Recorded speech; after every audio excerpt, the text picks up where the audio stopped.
Hey guys, Canadian Gamer back with another video. Today we are guessing the biggest increases in hot ratings from NHL 16 to NHL 17. There's some notable people from last year that deserve the big bump. Let's jump right into it. Number 1 on our list, John Klingberg. I'm guessing he's going to go from 85 overall to 88 overall in NHL 17 hot ratings next year. He's going to have a 3-point gain. He's an offensive defenseman. He plays on the right side. Klingberg was a machine last year. He's only a sophomore as a defenseman, and he got 58 points. He's got 48 assists. To put it into perspective, there's only 2 defensemen that got more assists than him, Carlson and the Tang. That just goes to show how good and much better Klingberg will be. NHL will be generous to Klingberg and give him an 88, I think. There's not too many high D-men out there. And number 2 is Jamie Benn. I couldn't get a good pick for it. It's the only one I got at Jamie Benn's hut card. I'm guessing he's going to go from a 90 overall to a 92, 2-point gain. He finished 2nd overall on the leaderboard last year, under Kane. Jamie Benn is a left-wing sniper. He's going to stay a left-wing sniper. Those monumental players will never change their position and play type usually. Jamie Benn needs a bump after last year. 2 years in a row now, he's proven to be one of the NHL's top forwards in the league. He finished up with 89 points in 82 games. He scored 41 goals, and a lot of them are highlight goals. He's just one of those forwards that knows what to do and when to do it.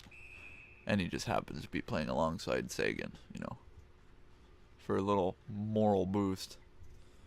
Yeah, that team, they're unbelievable. Seguin and Jamie Benn together is unstoppable.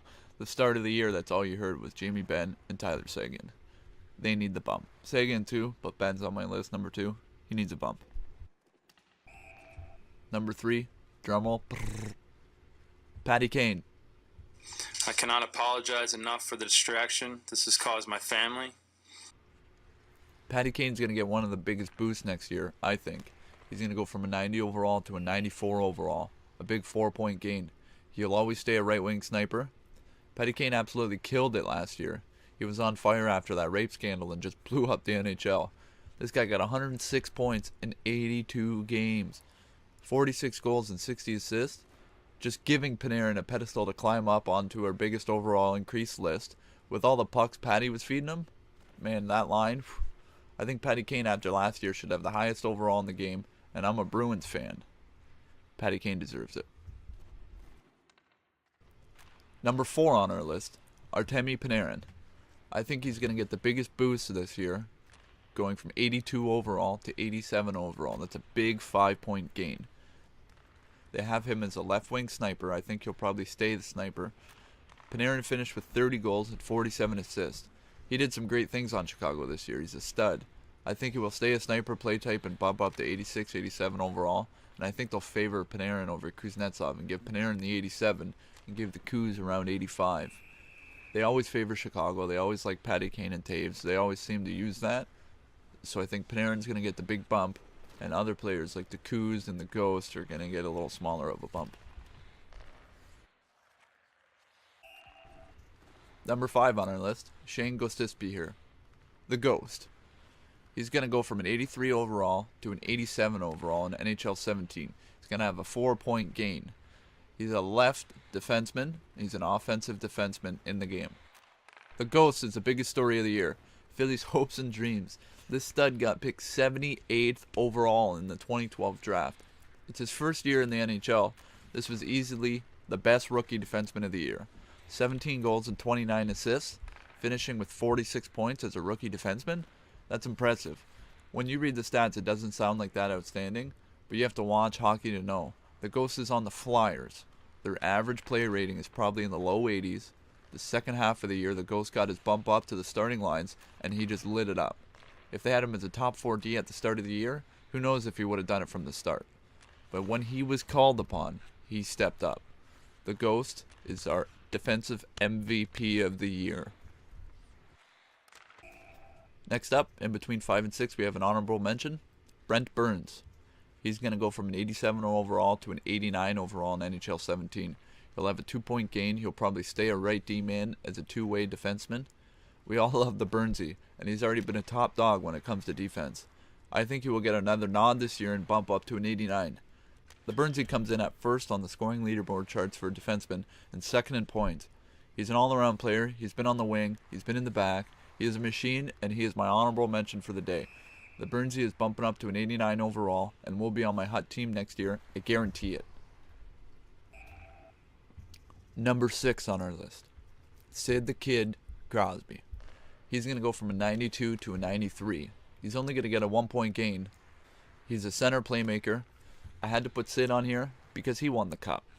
He finally stepped up in the playoffs. He was the playmaker, the captain, the centerman he was, and won that cup for Pittsburgh. Mind you, with a couple pieces like the goalie and a couple other players.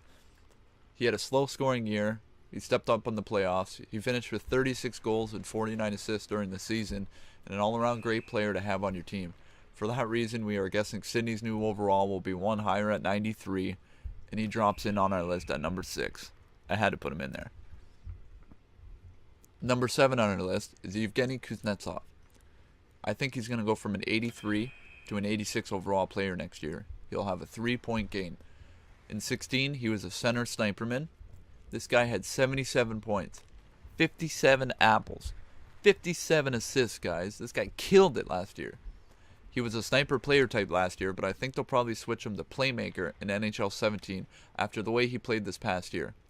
Hopefully he will do some amazing things in the future playing alongside Ovi. Washington is due for a cup. With the team they have now, they need to win one.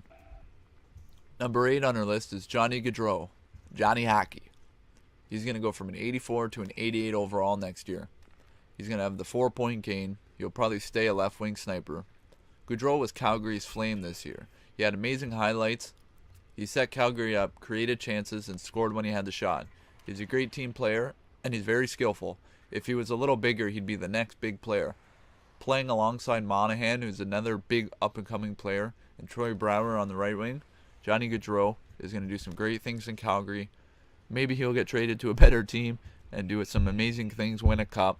But in Calgary, he might make the run with them. Who knows? Gaudreau coming in at number 8. Now, number 9 on our list, I couldn't just pick one. Number 9 is Matt Murray versus Martin Jones. We'll start with Martin Jones. Martin Jones is going to have a 2-point gain. He's going to go from an 83 overall to an 85 overall hybrid goalie. He was San Jose's playoff hopes. He played amazing during the playoffs. He stepped up huge. I think all the hype that went around this year's playoffs with the 2 young goalies would pay off for Jones's overall. San Jose is riding high with Jones. He didn't have much number-wise throughout the year. Just a stellar playoff performance alongside Murray gave him the starting spot and a spot on our list. Matt Murray, Pittsburgh savior. He's a hybrid goalie. He'll go from 81 overall to 85 overall with a 4-point gain. They can't jump him too high. There's only 1 year to back his rating, but I think he'll end up in 85 overall. This was the first year Pittsburgh called upon him, and he answered. I can't say much about him other than he's a stud. This guy knows how to read and react like the best of them. He's got tons of highlight saves. He had an amazing playoff run. I think he will end up being Pittsburgh's ride or die. Only time will tell. Matt Murray versus Martin Jones. Who do you think is better? Comment down below. On to number 10. Number 10, last but not least. Arguably the best season last year. Maybe second to Patty Kane, but this guy is my MVP of the year. Braden Holtby. He's going to have a 4-point gain. He's going to go from an 89 to a 93 overall hybrid goalie. I think Braden will be one of the top 2 goalies next year in the game. They always give the king his rating, but I think Holtby will be number 2 or number 3 in the overall goalies list. He was an 89 last year, and I think he will be a 93 next year. He's been on the rise steady and peaked last year. No one in recent years has had a season like Holtby had last year. Just look at these numbers. The last time a goalie had these numbers was maybe Hasek back in the day. Patty Wall in 93. This is the year for Holtby. He's going to get the big bump. He's my number 10. That's it for our top 10 today, guys. Thanks for watching and listening. This is my NHL 17 hot rating predictions. I'll be posting more of these. Let me know in the comments of what you want to see. In the meantime, check out my other videos and be sure to subscribe. Canadian Gamer. Talk to ya.